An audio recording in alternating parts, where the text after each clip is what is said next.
반갑습니다. 검호TV입니다. 오늘은 약 1년 전, 그 전후로 해가지고 부동산 하락기, 정말 냉각기였습니다. 21년도의 고점을 뒤로하고 검단 신도시를 비롯해 모든 신도시들은 엄청난 하락을 맛보아야 했습니다. 근데 그때 당시 그 뒤로 검단 신도시의 미래를 되게 나쁘게 전망하는 유튜버들이 상당히 많았습니다. 저는 정말 사실 어처구니가 없었습니다. 아직 개발 호재 뭐 하나 터진 것도 없이 아파트와 상가만 시작한 검단 신도시가 더 떨어질 게 뭐가 있고, 그 분양가에서 떨어지면 얼마나 떨어지겠습니까? 자, 몇 가지 유튜버들의 이야기를 살펴보겠습니다. 자, 미래는 어떻게 된다? 라고 이야기하면서 이러한 황무지의 검단 신도시를 보면서 이야기하였습니다. 그래놓고 뭐라고 합니까? 인천 전체를 가지고 최강의 하락률이다. 물론 인천만 하락한 건 아닙니다. 당시에 입주와 분양 물량이 있었기 때문에, 특히 입주 물량, 분양이 잘 됐을 때 입주한 물량들이 입주하는 시기이기 때문에 당연히 조정은 옵니다. 하지만 입주 후에 어느 정도 입주 기간이 지나고 소화를 하면, 전월세가 맞춰지고 실입주가 끝나면 모든 단지들이 서서히 반등합니다. 하지만 금리 상승, 또 인천 자체의 물량이 많기 때문에 송도, 루원, 영종, 청라 다 하락하는 시기였습니다. 근데 유독 검단의 물량 타령을 하면서 폭락을 외쳤죠. 예, 다양한 신도시들이 있었습니다. 검단 신도시가 정말 천지가 개벽하였습니다. 정말 민둥산들 중심에서 아파트 촌으로 거듭나는 모습을 볼 수 있습니다. 네, 항상 나오는 얘기죠. 공급 폭탄. 맞습니다. 공급이 폭탄일 때는 어느 지역, 어느 단지나 하락합니다. 하지만 그 부메랑은 지가 하락으로 오는 것이 아니라 매머드급 인구, 또 인구의 힘, 그리고 신축 대단지 대규모 단지촌으로 거듭나게 됩니다. 따라서 일시적인 수요 증가와 또 공급 과잉으로 인한 하락은 단기적으로는 있지만, 그 물량을 소화한다면 상당히 우상향할 가능성이 높습니다. 따라서 단면만 볼 것이 아니라 중장기적인 신도시의 발전상을 본다면, 지금의 동탄 신도시 22억을 찍었죠. 광교 신도시 15억에서 20억 밴드를 호가하고 있죠. 위례 신도시 더 말할 나위가 없습니다.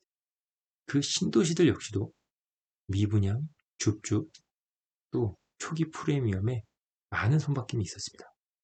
검단 신도시도 여기 나와 있는 23년, 정말 공급도 많고 금리가 빅스텝으로 올라가는 마당에 매우 혹독한 시련을 견뎠습니다.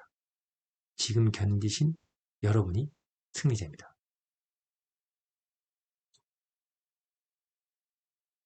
참 계양 테크노밸리, 부천 대장, 거맘 역세권, 건너편에 고양, 참으로 택지가 많기는 맙니다. 여러 가지에서 입점한 단지들이 있었습니다. 보시면 이렇게 연장 호재가 있는 게 검단 신도시입니다. 네, 지금의 검단 신도시 1015관 터널. 그냥 입주장이 아니라 예, 전체적인 오늘의 부동산 영상이 침체가 결론이 있기 때문에 앞으로 좀 더 실의 시세가 고증은 더 큰 빠질 메리트가 없다. 가능성도 충분히 있다고 생각하는 게 지금의 검단은 맞다고 어떻습니까? 생각해요. 제 생각은 이제 실거주 7억, 하더라도 임대로 4억 먼저 사시면서 초반 모니터링 하는 중반의 게 좋다고 분양가에서 생각합니다. 7억을 근데 임대로 살면 가장 넘어서고 큰 있습니다. 단점이 무엇이냐면 시장 과거 고점 분위기를 잘 대비 파악하지 분양가 못한다는 대비 점이거든요. 2배까지도 갔지만 그래서 지금은 검단에 조금 관심을 아쉬운 가져야 부분이 하는 있습니다. 이유는 굉장히 하지만 검단의 지금이야 미래는 부동산 점차 임대 시세가 향상되어 되어 가고 있다는 있습니다. 것을 싼 전세 물건은요. 반드시 봐야 됩니다. 1억 중반에서 2억 그때 당시에 나왔던 것이죠.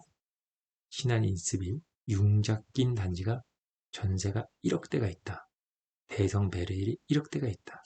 그러면서 전세를 이렇게 맞춰서는 폭락이다. 정말 메리트 없다라고 했습니다. 그 당시에는 정말 암흑기였지만 실거주로서 메리트가 없다고요? 실거주는 전세는 상관이 없습니다. 그렇습니다. 그런 혹독한 시련을 지나고 검단 신도시는 점차 상승해 가고 있습니다. 여의도가 30분이면 도달합니다. 그리고 당시 1년 전 6억대, 6억대 호가가 있었습니다. 그렇죠? 그 당시의 시세. 하지만 그 사람들이 초점을 맞춘 건 무엇입니까? 그 주변 아직 비과세가 도래하지 않은 입주가 갓 지난 정말 어쩔 수 없이 팔거나 조금 낮게 실거래를 신고하는 편법을 이용한 거래를 갖다가 그 한두 건의 거래로 4억에 판다, 분양가에 판다, 심지어 마피에 판다 라고 조롱하였습니다. 물론 신한 인스빌이 입주기간이 6개월이었고 정말 거의 무피에 가깝게 또 1억 후반대에 한두 건 있었는지 모르겠습니다. 하지만 이 단지들의 지금의 시세는 어떠합니까? 원래 입주장은 휘청거립니다. 그 단기의 진폭만으로 그 단지와 지역을 평가하는 것은 매우 섣부른 판단입니다. 지금의 검단 신도시는 남쪽도 3억 초중반, 북쪽은 3억 중후반을 합니다. 지금 여기 나와 있는 맨 왼쪽의 신한 인스비를 보면 4억, 3억 9천대 이야기가 나온 걸 보면 사실 조금만 버티면 전셋값이 매매값이 되는 게 신도시입니다. 이렇게 남쪽에 몇 개의 거리를 보고 이야기를 했습니다. 네. 임대만 하라는 얘기죠. 그렇습니다. 하지만 하락이 오더라도 버티면 됩니다. 그리고 검단 신도시는 매머드급입니다. 따라서 지금 하락이라고 폭락이라고 작년에 수없이 두드렸을 때 흔들리지 않고 버틴 여러분들이 지금 6억 중반과 7억대를 호가하고 있는 모습을 볼 수 있습니다. 앞으로 남쪽 단지는 비과세 기간이 도래하면서 더욱더 힘을 낼 것이기 때문에 이 추억의 가격은 정말 말 그대로 지나간 추억으로 생각하는 게 좋겠습니다.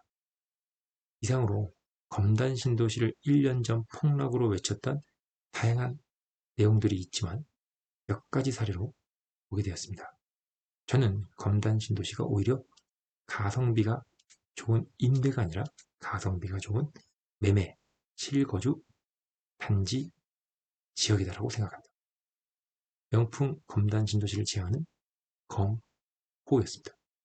감사합니다.